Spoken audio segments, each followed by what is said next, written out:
Terima kasih Anda masih bersama kami. Bagi Anda yang baru saja bergabung, kami hadirkan kembali 3 berita utama hari ini. Pria dan wanita ditemukan tewas di dalam mobil di kawasan Terminal Kayu Agung, Kabupaten Ogan Komering Ilir. Penyebab kematian belum diketahui. Sebanyak 42 orang pelaku perusakan kantor DPRD Sumsel dan gedung Direktorat Lalu Lintas Polda Sumatera Selatan ditangkap polisi. Antisipasi aksi unjuk rasa ricuh, aktivitas belajar mengajar di seluruh sekolah di Kota Palembang dilakukan secara daring.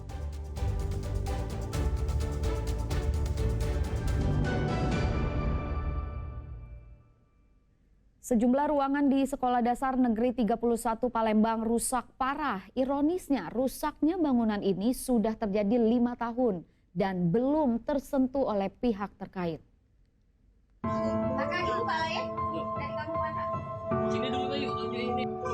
Sejumlah plafon tampak terlepas dari penyanggahnya, roboh hingga hancur. Tampak pula banyak serpihan kayu yang tergeletak begitu saja di atas lantai yang kusam. Ya, inilah pemandangan di gedung Sekolah Dasar Negeri 31 yang berada di Jalan Ratna, Kecamatan Ilir Barat 2, Kota Palembang. Bangunan sekolah yang dulunya kokoh, kini kondisinya sangat memprihatinkan dan tidak dapat digunakan di beberapa ruangan. Menurut penjaga sekolah, bangunan yang roboh ini sudah terjadi dalam kurun waktu 5 tahun terakhir. Ada 5 ruangan yang diketahui sudah tidak layak.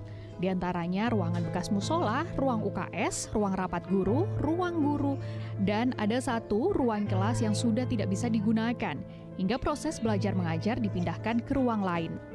Sejauh ini SD Negeri 31 Palembang belum pernah tersentuh bantuan atau renovasi, meski sudah beberapa kali disidak dan bahkan sempat juga diukur, namun hingga kini belum ada realisasi pembangunan maupun perbaikan. Plafonnya ke bawah. Tengah semenjak nyampe itu udah dipakai kelasnya? Tidak dipakai lagi, kelas dipindah. Ini kelas berapa dipakai? Ini kemarin kelas 5. Jadi dia pindah ke ujung. Kemarin kan pindah di ujung itu UKS itu tuh diganti. Roboh, jadi pindah ke situ. Ini tidak pakai ruangan. Kalau ruangan yang lain apa yang rusak? Kalau ruangan yang lain, ruangan guru ini juga bocor. Itu kan. Ini kalau kan. Itu yang di depan tadi apa, Bu? Itu UKS sama musola.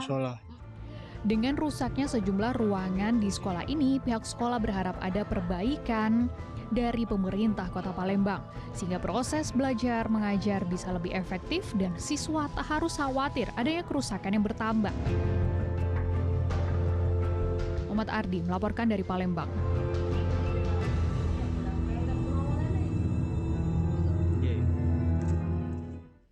Imbas akan digelarnya unjuk rasa di gedung DPRD Provinsi Sumatera Selatan membuat aktivitas belajar mengajar di seluruh sekolah di Kota Palembang dilakukan secara daring. Pembelajaran secara daring ini berlangsung selama 2 hari. Belajar secara daring, itulah yang dirasakan pelajar dari tingkat taman kanak-kanak hingga SMA di Palembang. Dinas Pendidikan Provinsi Sumatera Selatan memerintahkan seluruh sekolah di Kota Palembang melakukan kegiatan belajar mengajar secara daring, salah satunya di SD Negeri 88 Palembang pada Senin pagi. Pembelajaran secara daring ini akan berlangsung selama 2 hari, yakni dari tanggal 1 hingga 2 September. Kebijakan ini diambil pemerintah Provinsi Sumatera Selatan menyusul akan digelarnya aksi unjuk rasa besar-besaran di gedung DPRD Provinsi Sumatera Selatan. Instruksi pembelajaran secara daring tertuang dalam edaran resmi Disdik Sumsel setelah menggelar rapat bersama seluruh kepala sekolah pada 31 Agustus lalu. Langkah ini diambil sebagai upaya pencegahan agar siswa tidak menjadi korban maupun ikut terlibat kericuhan. Yang pertama pemberitahuannya kemarin, hari ini sudah kami mulai belajar daring. Guru-guru 75% di rumah dan 25%-nya di sekolah. Itu guru masalah adanya demo ini, jadi maka kami adakan daring di rumah. Itu kegiatan daring berapa lagi, Pak? 2 hari, mulai hari ini sampai besok itu daring di rumah. Anak-anak tetap di rumah dan juga dikontrol oleh guru, diabsen oleh guru. Selain itu, guru yang datang ke sekolah dibatasi hanya 30% saja, sedangkan sisanya 70% melakukan aktivitas melalui daring. Selama pembelajaran secara daring, guru diminta melakukan pendampingan dan pengawasan pembelajaran jarak jauh serta menyiapkan alternatif jika terjadi kendala. Dedy Ruwansyah melaporkan dari Kota Palembang. Demi solidaritas, pengemudi ojol di Palembang rela tidak mencari penumpang beberapa jam. Mereka meluangkan waktu beberapa jam untuk mengumpulkan bantuan uang donasi untuk keluarga Afan Kurniawan di Jakarta.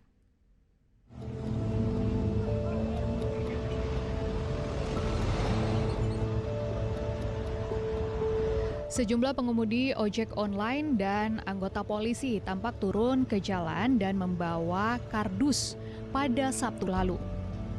Sejumlah pengemudi ojek online dan anggota polisi tampak turun ke jalan dan membawa kotak kardus pada Sabtu lalu. Mereka mengajak pelintas jalan untuk memberikan donasi bagi keluarga Afan Kurniawan di Jakarta. Kegiatan ini dilakukan di 8 titik yang ada di Kota Palembang selama 3 hari. Hasil solidaritas yang digalang selama 3 hari diserahkan melalui Asosiasi Driver Online Sumatera Selatan ke keluarga Afan Kurniawan di Jakarta. Saudara yang kejadian di Jakarta. Jadi hari ini tidak narik Kak, khusus ini narik kan? Cuman sebentar di sini. Sebentar. Iya. Karena solidaritas tadi. Iya, betul. Ini kapan dikirimkan uang hasil sumbangan warga-warga ini? Oh, kalau itu nggak tahu, dari komunitas gokilnya dulu. Oh, nanti langsung dari sana. Jadi banyak yang tidak narik hari ini Kak, Iya. karena ikut aksi solidaritas Kak ya? Ya betul, nanti kan ini dari Ado langsung disalurkan. Ini sangat berbelasungkawa ya dengan kemarin meninggalnya saudara kita dari pengemudi ojol ya. Tentunya kami Polri, kami adalah sahabat dari masyarakat. Kami ini mitra masyarakat. Kita satu semua untuk kemajuan negara kita ini. Memberikan kasih silaturahmi ya untuk rekan-rekan kita, hanya sekedar untuk membantu, meringankan. Aksi ini sebagai bentuk solidaritas sesama pengemudi ojek online, mengingat korban Afan meninggal dunia saat sedang bekerja dilindas mobil rantis Brimob yang membubarkan kericuhan. Muhammad Ardi melaporkan dari Kota Palembang.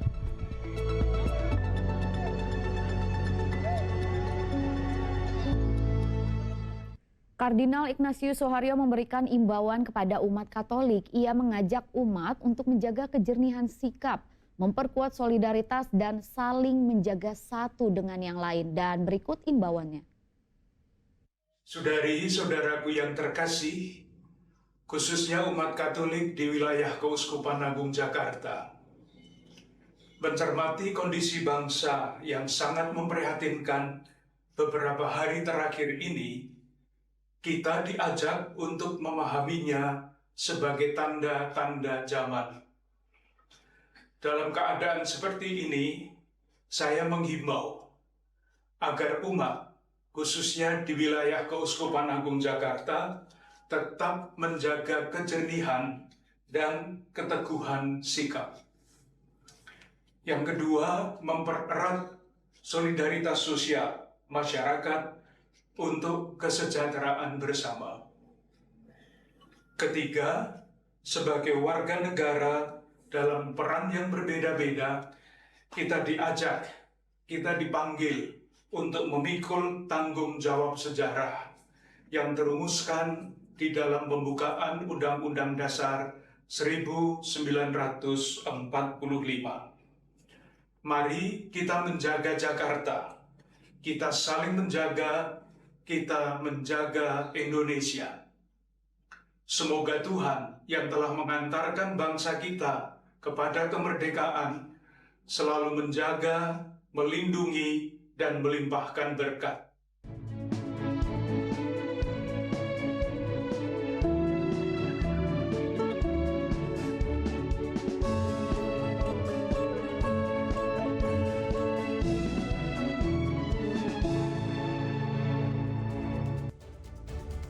Laporan tersebut sekaligus mengakhiri berita Sumatera Selatan hari ini. Jangan lupa pastikan Anda subscribe channel YouTube Liputan 6 SCTV Daerah. Saya Rizka Dior berterima kasih atas perhatian dan kebersamaan Anda. Selamat beraktivitas dan sampai jumpa.